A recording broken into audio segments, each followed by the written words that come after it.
Hello guys, welcome back to the movie cancer. SSMB 29 కి సంబంధించి present shooting నడుస్తుంది. So దానికి సంబంధించి ఒక సీన్ అయితే లీక్ అయింది. సీన్ లీక్ అయింది అనమాట. ఇది జరిగి ఈ వాటికి 3 days అవుతుంది. సో నేను రియాక్ట్ అవుదాం అనుకున్నా కానీ అంత టైం అయితే దొరకలేదు. దాని గురించి అయితే తొందరగా మాట్లాడుకొని ముగించేసే ప్రయత్నం చేద్దాం. సో మ్యాటర్ ఏంటి అంటే, ఒక సీన్ లీక్ అయింది. ఆ సీన్ మీకు వేద్దామన్నా కూడా కాపీరైట్ పడుతుంది. ఆల్రెడీ ఈ వీడియో నేను చేసే టైంకి అయితే ఆ సీన్ అయితే లేపేసే ఉంటారు డెఫినెట్గా. ఆల్రెడీ చాలా మంది రివ్యూ క్రిటిక్స్కి అయితే పోయే ఉన్నది.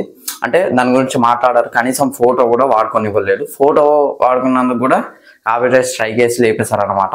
సో వీడియోని అలౌట్ చేయలేదు. సో దీన్ని బట్టి కొంతమంది ఏమన్నారా అంటే, అది ఒక మౌంటైన్ వ్యూ వీడియోనో లేకపోతే థమ్స్అప్ యాడో ఏదో యాడ్ చేస్తాను కావచ్చు మహేష్ బాబు గారు అని చెప్పేసి అన్నారు. కానీ అదైతే కాదు. ఎందుకనంటే సీన్ లేపేస్తారండి అక్కడ. ఎక్కడి నుంచి పడితే అఫీషియల్గా వాళ్ళే మూవీ టీమ్ అయితే, మరి ఏ ప్రొడక్షన్ హౌస్ మనకైతే తెలీదు. ఇంతవరకు అయితే ఇన్ఫర్మేషన్ అయితే లేదు.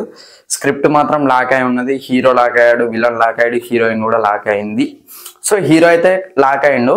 బట్ ఒకటైతే కన్ఫర్మేషన్ ఏంటంటే, పృథ్వీరాజ్ సుకుమారన్ గారు విలన్ గా చేస్తున్నారంట. సో దానికి సంబంధించి ఒక కొత్త మూవీలో నేను చేయబోతున్నాను. దానికి సంబంధించి విలన్ ఆల్రెడీ షూటింగ్ అయితే జరుగుతుంది. ఒక కొత్త ఎక్స్పీరియన్స్ అయితే ఉన్నది అని చెప్పేసి ఆయన అయితే ఒక ట్వీట్ అయితే చేసిండు.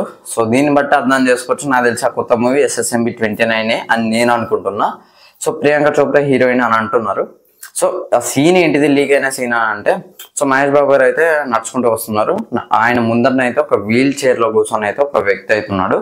సో వెనకైతే గన్మెన్స్ ఉన్నారు. ఇది వచ్చేసి ఒక మౌంటైన్ మీద జరిగే ఆ కైండ్ ఆఫ్ లెక్క ఉన్నది ఆ ప్లేస్ అయితే చూడడానికి. సో మహేష్ బాబు గారిని నెట్టేసి మోకాల మీద కూర్చోబెడుతున్నాడు. ఎదురుగా ఉన్నది అయితే విలన్. సో విలన్ ఎవరో కాదు, పృథ్వీరాజ్ సుకుమారన్ గారు కావచ్చని నేను అనుకుంటున్నా. మేబీ క్రిష్ 3లో ఉంటాడు కదా కాల్. సో ఆ కైండ్ ఆఫ్ లో అయితే తన అయితే ఉంటాడు కావచ్చు అని నేను అనుకుంటున్నాను. సో మరి మీరేమంటారో కింద కమెంట్ చేయండి. అండ్ ఇంకొకటి ఏంటంటే, ఇది వచ్చేసి ఒడిశా సెట్ కావచ్చు అని అంటున్నారు. సో అంటే ఈ షూటింగ్ జరిగేది ఒడిశా సంబంధించిన సెట్ అని అంటున్నారు.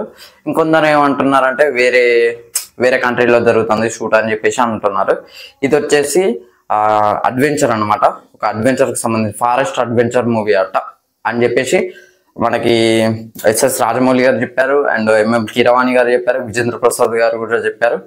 సో మేబీ ఇది ఎవరితో మహాభారతం స్టార్ట్ చేస్తారు. మోస్ట్లీ ఈ మూవీ వచ్చేసి 2027లో ఆర్ 28లో వచ్చే ఛాన్సెస్ అయితే ఉన్నాయని నా ఒపీనియన్. సో మీరేమంటారో అది కూడా కింద కమెంట్ చేయండి. అండ్ ఇంకొక మ్యాటర్ ఏంటంటే, ఈ మూవీ వచ్చేసి దాదాపు 1000 కోట్ల బడ్జెట్ అని చెప్తున్నారు. మేబీ అంత ప్రొడ్యూసర్ పెట్టకపోవచ్చు. కల్కికి 600 కోట్లు పెట్టారు. ఇండియాలో హైయెస్ట్ బడ్జెట్ అని అంటే అదే. దాని తర్వాత ఇంకేమైనా ఉంటుందా అంటే ఏమో, అంత ఐడియా అయితే లేదు. మేబీ ఇదే అయ్యే ఛాన్స్ ఉంది. ఇండియాస్ హైయెస్ట్ బడ్జెట్ మూవీ అవుద్దని నా opinion. And India's highest grasped movie అవుద్ది. బాహుబలి రికార్డ్ని బ్రేక్ చేస్తుంది.